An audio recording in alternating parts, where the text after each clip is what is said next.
હિન્દુ ધર્મનો સૌથી મોટો ધાર્મિક મેળો મહાકુંભ પ્રયાગરાજમાં ચાલી રહ્યો છે. આ મહાકુંભનું પર્વ 144 વર્ષ બાદ આવ્યું હોવાથી કરોડોની સંખ્યામાં શ્રદ્ધાળુઓ મહાકુંભમાં આસ્થાની ડૂબકી લગાવવા માટે પહોંચી ગયા છે. આ સાથે ભાજપ શાસિત રાજ્યોના મુખ્યમંત્રીઓ અને નેતાઓ મહાકુંભમાં એક પછી એક હાજરી આપી રહ્યા છે.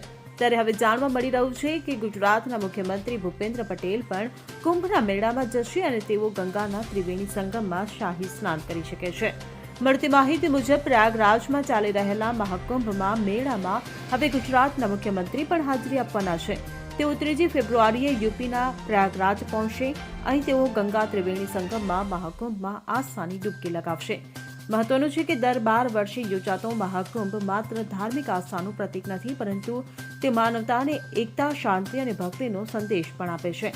ગંગા, યમુના અને અદૃશ્ય સરસ્વતીના ત્રિવેણી સંગમ ખાતે મહાકુંભનું આયોજન કરવામાં આવી રહ્યું છે. Bureau report CN24 news. હવે જુઓ દેશ દુનિયાની તમામ ખબરો તમારી આંગળીના ટેરવે. ઉઠાવો મોબાઈલ અને Google Play Store પરથી ડાઉનલોડ કરો અમારી CN24 ન્યૂઝ મોબાઈલ એપ.